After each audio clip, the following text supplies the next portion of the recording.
Next up, though, do you ever get panic sweats just thinking about an awkward question being vaulted your way and not knowing what you might say? Well, the stand-up stage isn't the only place for improv, and so we are bringing out the queen of quips, Miss Jessi Cruickshank.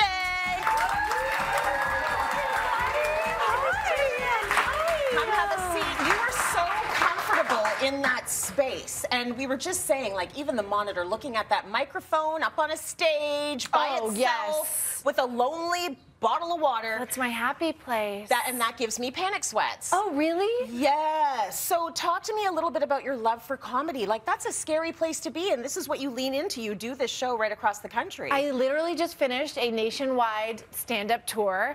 Amazing. And it felt amazing because in this post-pandy landscape, all we wanted to do was come together with like hundreds of people and laugh. That's like, right. It felt amazing. Yeah. But for me, I think my sort of love of comedy really was developed because I have a very beautiful sister.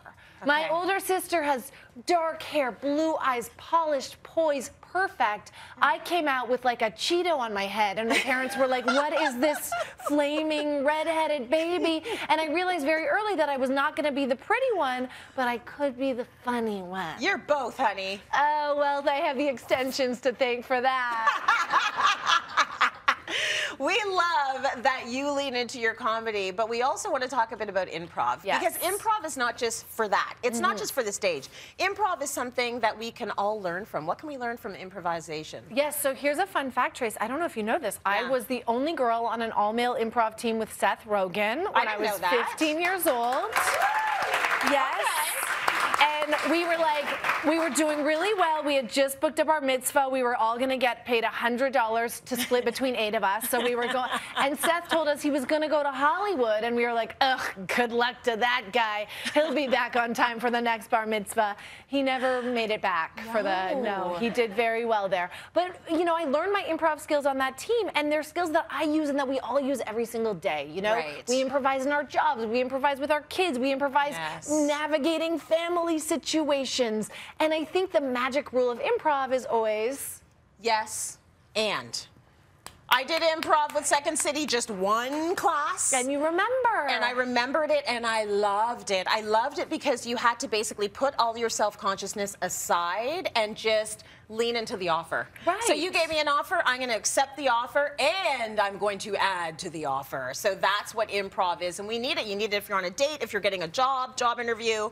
You need improvisation in your life. And I think we all need a little bit more yes in our life. We all need motivation to say yes to things that we might not ordinarily say yes to. And that's where I think we can kind of weave the improv rules into our daily lives. I love it. So why don't we weave the improv rules into our life right now? So earlier today we had our audiences and the crew from the building send in just some awkward situations that they've been in and that they could use some help with. So Jessi, you are going to help us improvise through these situations. I will be one of your actors. Yes. And we will also bring Melanie up from the audience. Ooh, come on up, Melanie. She's willing to play, and we love that. It's the yes and. Hello, Melanie. I'll get you to stand right over there. Nice to meet you. Very good to have you. Stand right over there. All right. So what's our first situation? Let's bring in Sharon. Well, Tracy, that's the magic of improv. I don't know. Our fabulous audience sent us some cards. These were placed on my chair, so I am reading this for.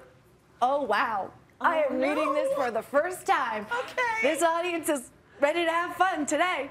The scenario is when you clog the toilet at work and someone comes in to use it. Tracy will be playing the role of woman who clogs toilet at work. Awesome. I will be Tracy narrating the story, and Melanie, you will be playing the role of the woman who walks in. And action. It was my first day on the job. I had gone for a short post-coffee bathroom break, but it was not a short bathroom break. It was very long, and when I stood up, I looked in the toilet, and I saw a burger. And maybe some wings. A full burger and maybe some wings. It was a miracle. I don't know how I had expelled that from my body, but I did. And there it was in the toilet at the first day of my job. Suddenly I heard the door open. In walked my boss. She sniffed the air, facing the cameras, of course, so we could see her. Yes. She said, "What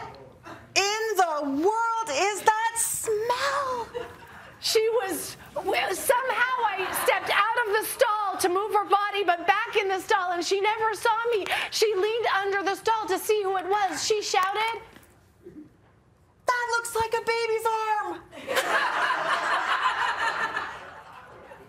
It was a very confusing thing to yell. Already I was panicking. I thought, please go away.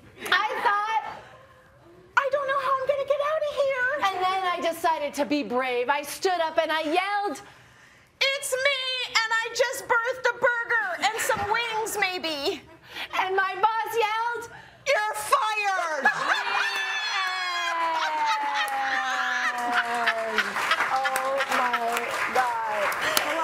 Yes, amazing. Just like that.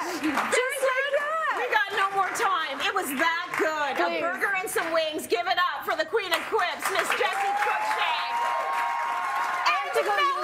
Can I go use the bathroom? Yeah, you go use I gotta use the bathroom. Okay. Time for a break. Let's